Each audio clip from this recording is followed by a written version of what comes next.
मैं सचिन गौड़ आप सभी का अपने चैनल साई कोचिंग लाइव में स्वागत करता हूं और सभी बच्चों को मैं बता देना चाहता हूं कि बच्चों आज की जो क्लास है हमारी प्रत्येक दिन की तरह एनवायरनमेंट साइंस के ऊपर होने वाली है। इस टेस्ट सीरीज के अंदर हम लोगों ने 25 क्वेश्चन को इंक्लूड किया गया है और सभी के सभी जो 25 क्वेश्चन हैं वो सभी के सभी मल्टीपल चॉइस क्वेश्चन होंगे। अधिकांश क्वेश्चन को प्रीवियस ईयर क्वेश्चन के जो सेट होते हैं उनसे उठाया गया है, जो कि बच्चों को आगामी परीक्षाओं में काफ़ी लाभ पहुंचाने वाले हैं। और आई होप दैट कि पिछले जो 8 क्लास हैं सभी बच्चों ने स्टडी की होंगी। यदि आप लोगों ने उनकी स्टडी नहीं किया है तो सभी बच्चे हमारे चैनल पर जाकर उन सभी 8 क्लास का लाभ उठा सकते हैं ताकि आपको इन फ्यूचरली वे क्वेश्चन काम आ सकें। चलिए बच्चों शुरू करते हैं हम आज की अपनी क्लास। पहला क्वेश्चन बच्चों डिस्प्ले पर आ चुका है।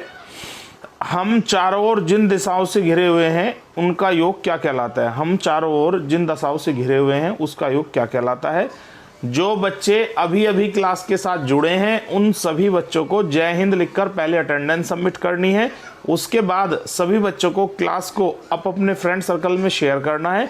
उसके बाद आप क्वेश्चन नंबर 1 के साथ जुड़ जाएंगे और सभी बच्चों के लिए नियम एक ही है कि आप सभी को 3 से 4 सेकंड में अपने क्वेश्चन का आंसर सबमिट कराना है। हम चारों ओर जिन दिशाओं से घिरे हुए हैं उनका योग क्या कहलाता है। एक विकल्प आपको दिया गया है आकाश, एक बी दिया गया है पृथ्वी, एक सी आपको दिया गया है पर्यावरण और एक बच्चों डी दिया गया है जलमंडल। चलिए तेजी के साथ सभी बच्चों को अपने आंसर सबमिट कराने हैं। कोई भी स्टूडेंट ऐसा नहीं होगा जो 3 से 4 सेकंड में अपने क्वेश्चन का आंसर सबमिट नहीं कराएगा। चलिए सभी बच्चों को पहले क्वेश्चन को पढ़ना है, उसके बाद अपना आंसर देना है। हम चारों ओर जिन दिशाओं से घिरे हुए हैं उनका योग क्या कहलाता है। आकाश, पृथ्वी, पर्यावरण और जलमंडल। चलिए आंसर दीजिएगा सभी बच्चे।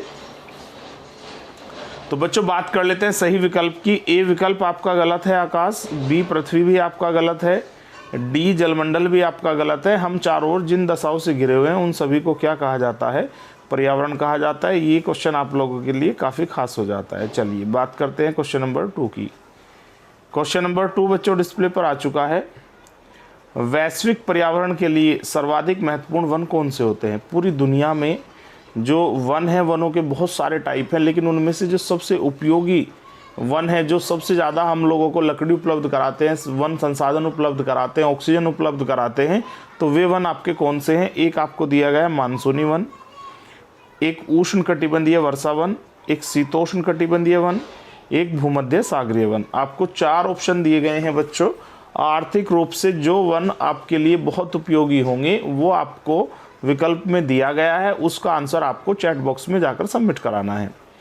गला थोड़ा सा ख़राब है तो मैं शायद थोड़ा सा तेज़ ना बोल पाऊँ, लेकिन सभी बच्चों को थोड़ा सा कोऑपरेट करना है और क्लास के साथ लास्ट तक बने रहना है। वैश्विक पर्यावरण के लिए सर्वाधिक महत्वपूर्ण वन कौन से हैं। मानसूनी वन, उष्ण कटिबंधीय वर्षा वन, शीतोष्ण कटिबंधीय वर्षा वन और एक आपको दिया गया है भूमध्य सागरीय वन। चलिए 4 सेकंड का समय आपका पूरा हो चुका है। बात करते हैं बच्चों सही आंसर की। मानसूनी वन यहाँ पर आपका गलत है, भूमध्य सागरीय वन भी आपका गलत है, शीतोष्ण कटिबंधीय वन भी आपका गलत है। यहाँ पर जो पूर्ण रूप से सही है बच्चों वो है उष्ण कटिबंधीय वर्षा वन। पूरी दुनिया में आर्थिक महत्व के हिसाब से सबसे उपयोगी जो वन है वे आपके उष्ण कटिबंधीय वर्षा वन है, जो कि भूमध्य रेखा पर पाए जाते हैं। बात करते हैं क्वेश्चन नंबर 3 की। देखिएगा खनिजों का प्रभाव क्या पड़ता है। तो आप लोगों को यहाँ पर जो खनिज है उनका इफेक्ट बताना है। एक मानव के स्वास्थ्य पर इसका इफेक्ट पड़ता है, एक धूल प्रदूषण पर भी इसका इफेक्ट पड़ता है, भूस्खलन पर भी इसका इफेक्ट पड़ता है, एक आपको दिया गया उपयुक्त सभी। चलिए अरे भाई सभी बच्चों को 3 से 4 सेकंड के अंदर आप अपने आंसर सबमिट कराने हैं। कोई भी स्टूडेंट ऐसा नहीं होगा जो 3 से 4 सेकंड में अपने आंसर सबमिट नहीं कराएगा। खनिजों के पर्यावरण के नहीं है, एक का है, खनिजों का पर्यावरण पर क्या प्रभाव पड़ता है। ये मानव के स्वास्थ्य को प्रभावित करता है, धूल प्रदूषण फैलाता है, भूस्खलन में वृद्धि करता है, एक आपको दिया गया उपयुक्त सभी। चलिए तेजी के साथ सभी बच्चों को अपने आंसर सबमिट कराने हैं। चलिए भाई अब बात करते हैं हम सही विकल्प की। देखिएगा खनिजों का जो इफेक्ट है बच्चों वो मानव के स्वास्थ्य पर पड़ता है, ये बहुत ट्रू बात है बिल्कुल। यदि हमारे भोजन में, जैसे आपने कभी पानी में सुना होगा कि लेड बढ़ गया है, जो हमारे लिवर के लिए बहुत ज़्यादा क्या होगा, हानिकारक है। यदि हमारे पानी या भोजन में खनिज तत्व आ जाते हैं अनावश्यक, तो वो हमारे लिए क्या होंगे, हानिकारक होंगे। और जो आवश्यक खनिज है आयरन वगैरह एक निश्चित मात्रा में आते हैं, तो वो हमारी जो हेल्थ है उस पर अच्छा इफेक्ट डालते हैं। तो यानी कि ए आपका सही है। यहाँ पर धूल प्रदूषण भी बढ़ाते हैं, उसको खतरनाक बना देते हैं, क्योंकि पीबी लेड पानी में तो पाया जाता है, साथ ही साथ ये हवा में भी पाया जाता है। बहुत सारी जो आयरन फैक्ट्रियाँ हैं उनकी जो डस्ट है वो धूल प्रदूषण को और भी ज़्यादा खतरनाक कर देती है। यानी कि बी भी आपका ठीक है। भूस्खलन, जो पृथ्वी है उसकी जो ताकत है, मिट्टी की जो ताकत है, वो किसकी वजह से बनी हुई है, खनिजों की वजह से। यदि मिट्टी के अंदर खनिज कम हो जाएंगे तो बच्चों भूस्खलन का मतलब मिट्टी का धंसना जैसी समस्याएं हमारे साथ हो जाएंगी। यानी कि सी भी आपका सही है। तो हम ये कह सकते हैं कि क्वेश्चन नंबर 3 का जो राइट आंसर है वो होगा उपयुक्त सभी, क्योंकि सभी बातें यहाँ पर क्या है आपकी सही हैं। चलिए बात करते हैं क्वेश्चन नंबर 4 की। खनिजों का उपयोग होता है, जो खनिज होते हैं उनका उपयोग हम किस में करते हैं, पर्यावरण से प्राप्त होने वाले जो खनिज हैं खनन से, तो उनका उपयोग हम किस लिए करते हैं। एक विकल्प है बच्चों आपके लिए औषधि, एक है भोजन में, एक है भवन निर्माण में, एक आपको दिया गया उपयुक्त सभी। चलिए अरे भाई तेजी के साथ सभी बच्चों को आंसर सबमिट कराने हैं। अभी क्वेश्चन नंबर 3 के आंसर अधिकांश बच्चों ने सही दिए हैं। उसी प्रकार थोड़ा सा ध्यान लगाकर क्वेश्चन नंबर 4 के भी ठीक आंसर आपको लाइव चैट बॉक्स में सबमिट कराने हैं। चलिए खनिजों का उपयोग बच्चों यहाँ पर आपको बताना है। औषधि के लिए, भोजन में भी होता है, भवन निर्माण में, और एक डी आपको दिया गया उपयुक्त सभी। चलिए बहुत अच्छे, लगभग सभी के आंसर सही आ रहे हैं। चलिए बात करते हैं सही विकल्प की। खनिजों का उपयोग बच्चों औषधि में किया जाता है, क्योंकि बहुत सारी भस्म, जैसे वांग भस्म है, स्वर्ण भस्म है, और आपकी रजत भस्म है, ये सभी भस्म खनिज से तैयार की जाती है। इसका मतलब औषधि में भी इनका इस्तेमाल किया जाता है। हमारे भोजन में आवश्यक खनिज तत्व होते हैं, जैसे आपने बहुत बार सुना होगा कि पालक से आयरन हम लोगों को प्राप्त होता है। इसका मतलब ये भी आपका यहाँ पर क्या है, सही है। भवन निर्माण में आप सरिये वगैरह लगाते हो, तो इसका मतलब भवन निर्माण में भी इसका रोल है। यानी कि अब हम ये कह सकते हैं जो राइट आंसर है यहाँ पर वो है उपयुक्त सभी। यानी कि आपको ध्यान रख लेना है कि यहाँ पर जो सही विकल्प होगा वो बच्चों डी होगा। आई होप दैट आप सभी को क्वेश्चन क्लियर हुआ होगा। अब हम बात कर लेते हैं क्वेश्चन नंबर 5 की। पर्यावरण उन बाहरी दशाओं और प्रभावों का योग है जो पृथ्वी तल पर जीवों के विकास चक्र को प्रभावित करते हैं। यह कथन किसका है। चलिए अरे भाई तेजी के साथ सभी बच्चों को अपने आंसर सबमिट कराने हैं। पर्यावरण उन बाहरी दशाओं और प्रभावों का योग है जो पृथ्वी तल पर जीवों के विकास चक्र को प्रभावित करते हैं। बच्चों ये कथन किसका है ये आपको बताना है। एक आपको दिया गया है यहाँ पर मैकाइवर, एक दिया गया है निकोलस, एक दिया गया है KR दीक्षित, एक डी दिया गया है, इनमें से कोई नहीं। चलिए इन्वायरमेंट पेडागोजी के हिसाब से सीटेट के लिए ये काफ़ी खास क्वेश्चन है, ये आपसे बहुत बार पूछा जाना है। पर्यावरण उन बाहरी दशाओं और प्रभावों का योग है जो पृथ्वी पर रहने वाले जीवों के विकास चक्र को प्रभावित करता है। ये कथन किसका है। चलिए 4 सेकंड में आप लोगों को आंसर देना था बच्चों। आई थिंक आपका समय कंप्लीट हो चुका है। बात कर लेते हैं हम सही विकल्प की। ए यहाँ पर आपका पूर्ण रूप से गलत है, सी भी आपका पूर्ण रूप से गलत है, डी भी आपका गलत है। ये जो कथन है ये किसका है, निकोलस का है। ये सभी बच्चों को ध्यान रख लेना है। चलिए बात करते हैं क्वेश्चन नंबर 6 की। पर्यावरण एक बाम्ब है का मतलब यहाँ एक तरीके से बाहरी है, ठीक है। पर्यावरण एक बाहरी शक्ति है जो हम लोगों को प्रभावित करती है। ये कथन किसका है। चलिए तेजी के साथ सभी बच्चों को अपने आंसर सबमिट कराने हैं। पर्यावरण एक प्रकार की बाहरी शक्ति है जो हम लोगों को प्रभावित करती है। ये कथन बच्चों किसका है। एक दिया गया है सविंदर सिंह, एक दिया गया है JS रोस, एक बच्चों दिया गया है CC पार्क, और एक आपको दिया गया है डी। इनमें से कोई नहीं। चलिए सभी बच्चों को 3 से 4 सेकंड में अपने आंसर सबमिट करा देने हैं। चलिए अरे भाई सभी बच्चों को आंसर सबमिट कराने हैं। पर्यावरण एक बाहरी शक्ति है जो हम लोगों को प्रभावित करती है। ये कथन किसका है। 4 विकल्प आपके पास मौजूद हैं। चलिए बच्चों बात कर लेते हैं हम लोग सही विकल्प के बारे में। यहाँ पर बच्चों ए आपका पूर्ण रूप से गलत है, डी भी आपका गलत है, सी भी गलत है। JS रोस के द्वारा ये कहा गया है कि पर्यावरण एक बाहरी शक्ति है जो हम लोगों को प्रभावित करती है। चलिए बात करते हैं बच्चों क्वेश्चन नंबर 7 की। चलिएगा क्वेश्चन नंबर 7 बच्चों डिस्प्ले के ऊपर आ चुका है। विश्व में पर्यावरण जागरूकता की जो शुरुआत है वो किसके द्वारा की गई थी? एक आपको दिया गया है विलियम हैवेट, एक दिया गया है टांसले, एक आपको बच्चों यहाँ पर दिया गया है ओडम, और एक डी दिया गया है इनमें से कोई नहीं। बहुत ही अच्छा क्वेश्चन है, पेपर के एंगल के हिसाब से ये आपसे कई बार पूछा जाएगा और ऑलरेडी ये पूछा जा चुका है पीसीएस के अंदर। चलिए बात करते हैं बच्चों क्वेश्चन नंबर 7 की। विश्व में पर्यावरण जागरूकता की शुरुआत किसके द्वारा की गई थी? आप लोगों के पास 4 सेकंड है, 4 ही विकल्प हैं, आप सभी को तेजी के साथ अपने आंसर सबमिट कराने हैं। चलिए अरे भाई सभी को अपने आंसर सबमिट कराने हैं। तो बच्चों बात कर लेते हैं सही विकल्प की। डी आपका पूर्ण रूप से गलत है, सी भी आपका पूर्ण रूप से गलत है, टांसले बी भी आपका गलत है। विश्व में पर्यावरण जागरूकता की जो शुरुआत है वो किसके द्वारा की गई थी? विलियम हैवेट के द्वारा की गई थी, यानी कि ए विकल्प आपका यहाँ पर पूर्ण रूप से क्या हो जाता है? सही हो जाता है। चलिए बात करते हैं क्वेश्चन नंबर 8 की। पर्यावरण का जैविक कारक क्या है? पर्यावरण का जैविक कारक क्या है? मृदा, वनस्पति, वायु और तापमान। आप लोगों को मैं जानकारी के लिए ऑलरेडी बता चुका हूं कि पर्यावरण के जो कारक हैं वो 2 प्रकार के होते हैं बच्चों। एक होता है जैविक कारक, एक होता है आपका जैविक कारक और एक होता है अजैविक। तो यहाँ पर हम लोगों को जो 4 विकल्प दिए गए हैं उसमें से 3 आपके अजैविक कारक है। मात्र एक कारक ऐसा है जिसको हम जैविक फैक्टर की कैटेगरी में रखते हैं, वो आप लोगों को चूज करके बताना है। आपको 3 से 4 सेकंड का ही यहाँ पर समय लगाना है और उसी के अंदर सभी बच्चों को अपने आंसर सबमिट करा देने हैं। चलिए भाई तेजी के साथ आंसर सबमिट कराइएगा बच्चों। पर्यावरण का जैविक कारक किसको माना जाता है? बात करते हैं सही आंसर की। ए आपका पूर्ण रूप से गलत है, डी आपका पूर्ण रूप से गलत है, सी आपका पूर्ण रूप से गलत है। ये तीनों ही पर्यावरण के बच्चों कैसे कारक हैं? अजैविक कारक है या फिर आप कह सकते हो भौतिक कारक है, ठीक है।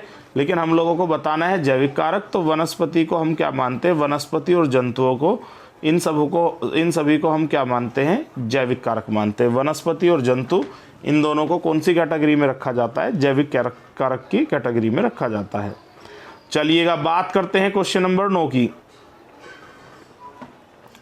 पर्यावरण पर अधिकार है, पर्यावरण पर किसका अधिकार होता है? वनस्पति का होता है, मानव का होता है, जंतुओं का होता है या फिर बच्चों डी इनमें से कोई नहीं। चलिए तेजी के साथ सभी बच्चे अपने आंसर सबमिट कराएंगे।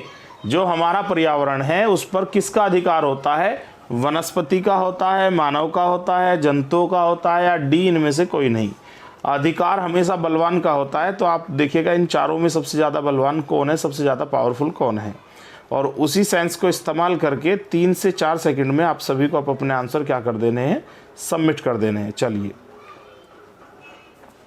बात करते हैं सही विकल्प की बच्चों। ए आपका पूर्ण रूप से गलत है, डी भी आपका गलत है, सी भी आपका गलत है। पर्यावरण पर सबसे ज़्यादा जो अधिकार है वो किसका होता है? जो पृथ्वी पर सबसे बुद्धिजीवी है यानी कि मानव। चलिए बात करते हैं बच्चों क्वेश्चन नंबर 10 की। क्वेश्चन नंबर 10 बच्चों डिस्प्ले पर आ चुका है, सभी बच्चों को ध्यान से देखना है। पर्यावरण में किसको शामिल किया जा सकता है? 4 विकल्प हैं यहाँ पर। एक है जलमंडल, एक है वायुमंडल, एक आपको दिया गया है सी स्थलमंडल और एक आपको डी भी बच्चों यहाँ पर दिया गया है उपयुक्त सभी। चलिए पृथ्वी पर जो पर्यावरण है उसके अंदर हम किसको शामिल कर सकते हैं? केवल जलमंडल को, केवल वायुमंडल को, एक सी दिया गया है केवल स्थलमंडल को, एक डी भी यहाँ पर मौजूद है उपयुक्त सभी। चलिए अरे भाई 4 सेकंड में आप लोगों को आंसर सबमिट कराने हैं। बहुत अच्छे, बहुत सारे बच्चों के बहुत ठीक आंसर आ रहे हैं, लेकिन सभी को अपने आंसर सबमिट कराने हैं। पर्यावरण में निम्नलिखित में से किसको शामिल किया जाता है? जलमंडल, वायुमंडल, स्थलमंडल और एक डी आपको दिया गया है उपयुक्त सभी। चलिए बात कर लेते हैं बच्चों सही विकल्प की। तो यहाँ पर आपका ए भी ठीक है, बी भी ठीक है, सी भी ठीक है। तो इसलिए हम कह सकते हैं कि पर्यावरण में जल, वायु और स्थल तीनों ही मंडल को शामिल किया जा सकता है। तो इसलिए आपका यहाँ पर सही विकल्प जो होगा वो होगा आपका उपयुक्त सभी। चलिए बात करते हैं अगले क्वेश्चन की, क्वेश्चन नंबर 11 की। पर्यावरण का तत्व है, निम्नलिखित में से पर्यावरण का तत्व कौन सा है? एक आपको दिया गया है जल, एक दिया गया है वायु, एक दिया गया है मिट्टी और एक दिया गया है उपयुक्त सभी। चलिए अरे भाई तेजी के साथ सभी बच्चों को अपने आंसर सबमिट कराने हैं।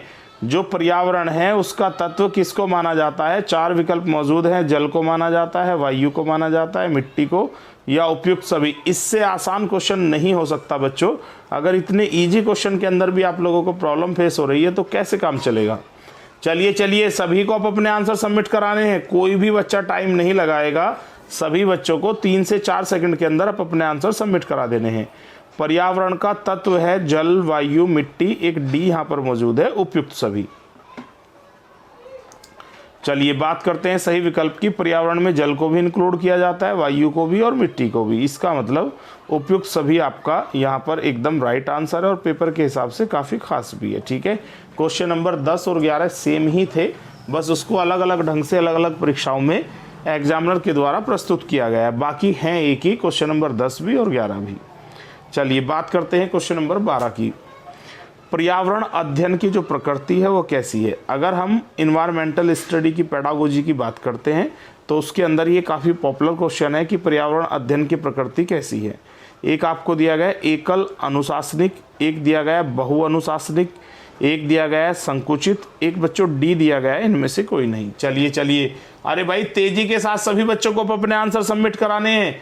किसी भी बच्चे को टाइम नहीं लगाना है। जो पर्यावरण अध्ययन है उसकी प्रकृति कैसी है, इन्वायरमेंटल स्टडी का जो नेचर है बच्चों वो कैसा है वो आपको बताना है। एकल अनुशासनिक, बहु अनुशासनिक, एक सी आपको दिया गया है संकुचित, और एक डी भी बच्चों यहाँ पर मौजूद है, निम्नलिखित में से कोई नहीं। चलिए तेजी के साथ सभी को अपने आंसर सबमिट कराने हैं। आई थिंक आपको 4 सेकंड का जो समय दिया गया था वो आपका पूरा हो चुका है। अब हम बात कर लेते हैं बच्चों सही विकल्प की। अगर पर्यावरण अध्ययन की प्रकृति की बात करते हैं तो ए आपका यहाँ पर गलत है बच्चों, सी भी आपका गलत है, डी भी आपका गलत है, यहाँ पर बी आपका पूर्ण रूप से क्या हो जाता है, सही हो जाता है। बात करते हैं क्वेश्चन नंबर 13 की। 13 भी बच्चों बहुत अच्छा क्वेश्चन है, ये बहुत बार सीटेट में आ चुका है। रंग, पर्यावरण और स्वास्थ्य पर्यावरणीय शिक्षा की एक प्रमुख विधि है जो आधारित है। रंग, पर्यावरण और स्वास्थ्य पर्यावरणीय शिक्षा की एक प्रमुख विधि है जो आधारित है। किस पर आधारित है ये आप लोगों को बताना है। ये प्रदर्शनी विधि पर आधारित है, व्याख्यान विधि पर आधारित है, या पुस्तकों पर आधारित है, या बच्चों टेलीफिल्म पर आधारित है। चलिए तेजी के साथ सभी बच्चों को अपने आंसर सबमिट कराने हैं। रंग, पर्यावरण और स्वास्थ्य पर्यावरणीय शिक्षा की एक प्रमुख विधि है जो आधारित है प्रदर्शनी पर, व्याख्यान पर, पुस्तक पर या टेलीफिल्म पर। चलिए तेजी के साथ सभी बच्चों को आंसर सबमिट कराने हैं। चलिए बच्चों 3 से 4 सेकंड का आप लोगों को समय दिया गया है, उसी के अंदर आप लोगों को अपने आंसर सबमिट करा देने हैं। चलिए कोई भी स्टूडेंट ऐसा नहीं होगा जो आंसर सबमिट नहीं कराएगा। रंग, पर्यावरण और स्वास्थ्य पर्यावरणीय शिक्षा की एक प्रमुख विधि है जो आधारित है, ये आप लोगों को बताना है यहाँ पर। चलिए बात करते हैं सही विकल्प की बच्चों। डी आपका पूर्ण रूप से गलत है, सी भी आपका गलत है, बी भी आपका गलत है। रंग, पर्यावरण और स्वास्थ्य पर्यावरण शिक्षा की एक प्रमुख विधि है। ये किस पर आधारित है, ये प्रदर्शनी पर आधारित है, यानी कि ए विकल्प आपका यहाँ पर पूर्ण रूप से बच्चों ठीक हो जाता है। चलिए बात करते हैं क्वेश्चन नंबर 14 की। देखिए ये भी काफ़ी खास क्वेश्चन है और फैक्ट बेस है, ये आपको याद ही करना पड़ेगा। पर्यावरणीय निश्चयवाद के प्रतिपादक किसको माना जाता है? पर्यावरणीय निश्चयवाद के प्रतिपादक किसको माना जाता है? ए विकल्प आपको दिया है कार्ल रिटर, एक दिया गया है ग्रिफिथ टेलर, एक सी दिया गया है डेविस, एक बच्चों यहाँ पर डी दिया गया है, इनमें से कोई नहीं। चलिए अरे भाई तेजी के साथ आंसर सबमिट कराइएगा।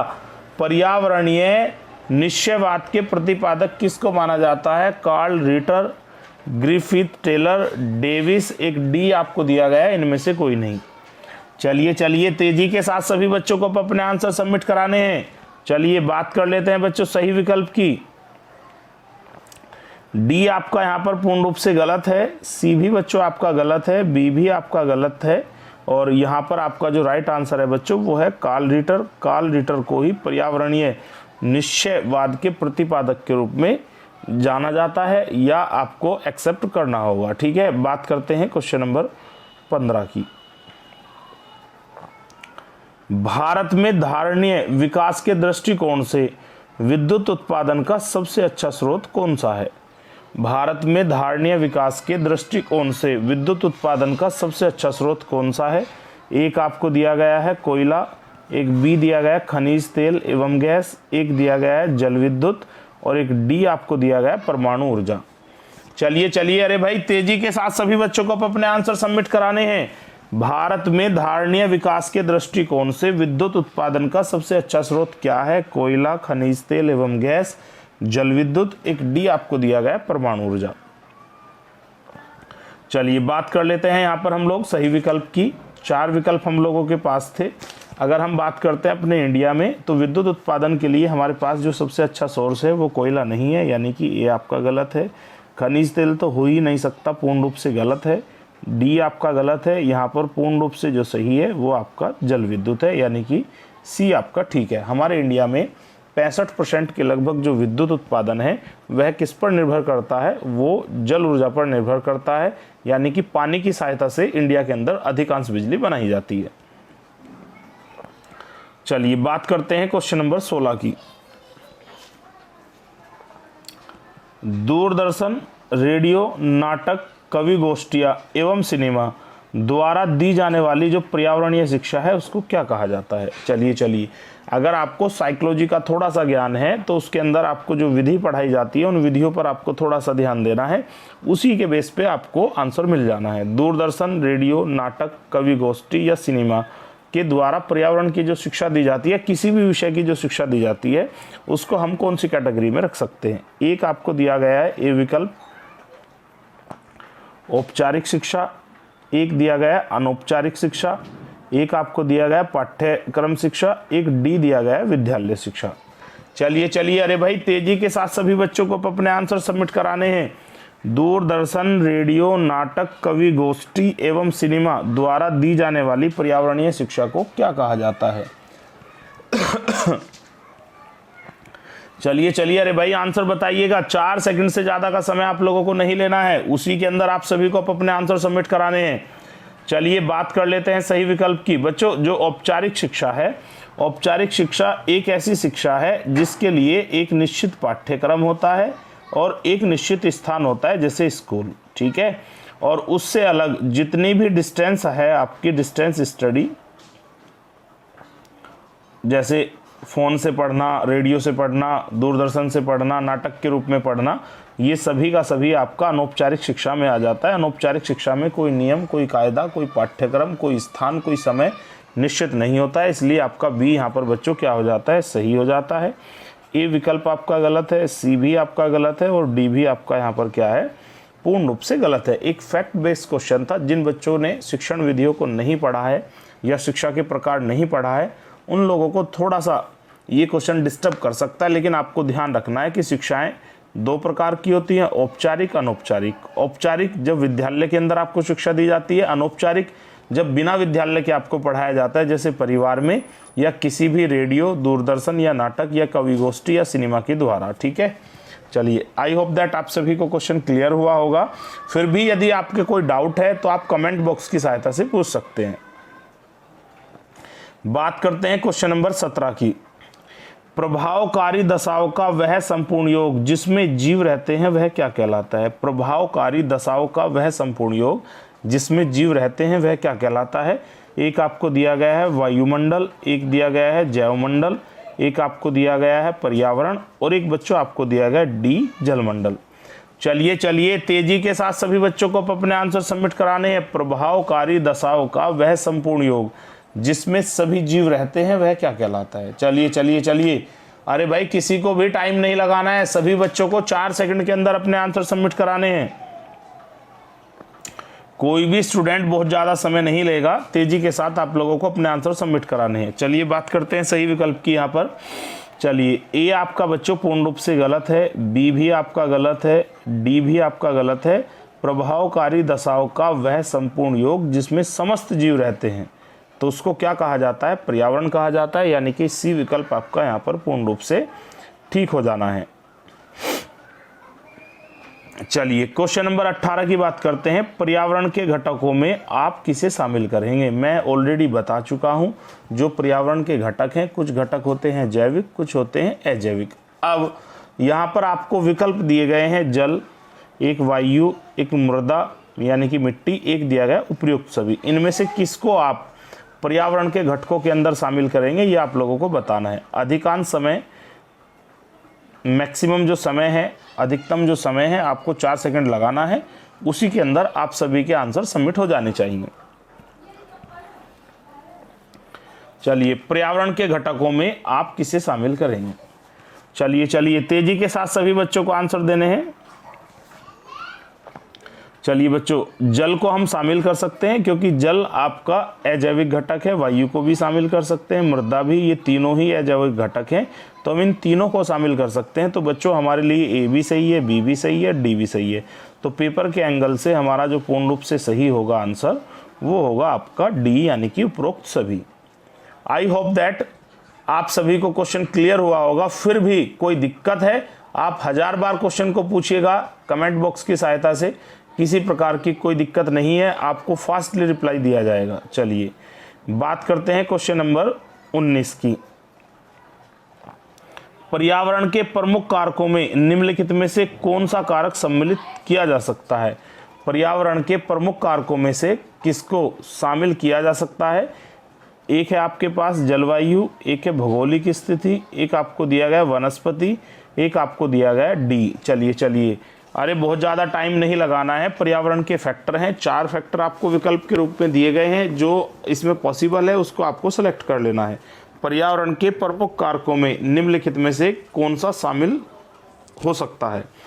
जलवायु, भौगोलिक स्थिति, वनस्पति, एक डी यहाँ पर दिया गया है उपरोक्त सभी। चलिए, अरे भाई सही आंसर सबमिट कराइएगा सब बच्चे। देखिएगा, जलवायु, भौगोलिक स्थिति, वनस्पति, उपरोक्त सभी। बात करते हैं सही विकल्प की बच्चों। जलवायु दिया गया है, भौगोलिक स्थिति दिया गया है, वनस्पति, एक उपरोक्त सभी। ठीक है, तो हम ए को भी शामिल कर सकते हैं, बी को भी शामिल कर सकते हैं और सी को भी शामिल कर सकते हैं, क्योंकि ये तीनों ही पर्यावरण के फैक्टर हैं। इसका मतलब तीनों ही सही हैं। पेपर के एंगल से आपको जो आंसर देना है वो देना है उपरोक्त सभी। क्वेश्चन नंबर 19 में पूछा गया था बच्चों, पर्यावरण के प्रमुख कारकों में आप किसको शामिल करेंगे? जलवायु को भी शामिल करेंगे, उस स्थान की भौगोलिक स्थिति को भी शामिल करेंगे, उस स्थान पर पाई जाने वाली वनस्पति को भी शामिल करेंगे। इसका मतलब उपरोक्त सभी आपका यहाँ पर ठीक हो जाना है। चलिए बात करते हैं बच्चों क्वेश्चन नंबर 20 की। और आज गर्मी के कारण क्वेश्चन 25 क्वेश्चन की क्लास नहीं होगी, ये 20 क्वेश्चन पर ही लास्ट हो जानी है। यानी कि हम ये कह सकते हैं ये आज का आखिरी क्वेश्चन है। बाकी 25 क्वेश्चन की क्लास आपकी कल होने वाली है एक्यूरेट 9 PM। भौगोलिक अध्ययन में कितने प्रकार के पर्यावरण होते हैं? यदि हम भौगोलिक अध्ययन की बात करते हैं तो बच्चों पर्यावरण कितने प्रकार के होते हैं? एक आपको दिया गया है 1 प्रकार के, एक दिया गया है 2 प्रकार के, एक दिया गया है 3 प्रकार के, एक विकल्प आपको दिया गया है 4 प्रकार के। चलिए तेजी के साथ सभी बच्चों को अपने आंसर सबमिट कराने हैं। भौगोलिक अध्ययन में कितने प्रकार के पर्यावरण को शामिल किया जाता है? 1, 2, 3 और 4। 4 सेकंड के अंदर सभी बच्चों को अपने आंसर सबमिट करा देने हैं। ठीक है, ऐसे बच्चे जिन्होंने चैनल को सब्सक्राइब नहीं किया है उन सभी बच्चों को ईमानदारी के साथ चैनल को सब्सक्राइब कर लेना है और प्रतिदिन रात्रि 9 बजे लाइव जरूर आएँ, क्योंकि इस प्रकार की एजुकेशनल वीडियो हमारे द्वारा प्रतिदिन 9 बजे लाइव की जाती है। उसका आप लोगों को लाभ उठाना है। आने वाले समय में UP TET, C TET, super TET और लेखपाल जैसी भर्तियों में इन्वायरमेंटल साइंस के जो क्वेश्चन हैं ये आपको काफ़ी लाभ पहुंचाने वाले हैं। तो आप बिल्कुल भी किसी प्रकार की दुविधा मन में न रखें, प्रतिदिन रात्रि 9 बजे लाइव अवश्य आएं। चलिए, जिन बच्चों ने चैनल को सब्सक्राइब नहीं किया है वो ईमानदारी के साथ चैनल को सब्सक्राइब कर लेंगे। अब बात करते हैं हम क्वेश्चन नंबर 20 के राइट आंसर की। ए आपका गलत है, सी भी आपका गलत है, डी भी आपका गलत है, बी यहाँ पर आपका पूर्ण रूप से क्या हो जाता है? सही। भौगोलिक अध्ययन के हिसाब से पर्यावरण कितने प्रकार के होते हैं? 2 प्रकार के होते हैं। यही आप लोगों को ध्यान रख लेना है। सभी बच्चों को क्लास को एग्जिट करने से पहले एक बार वंदे मातरम का जयकारा लगा देना है। Thank you so much watching our video. सभी बच्चों को मेरी तरफ से शुभ रात्रि।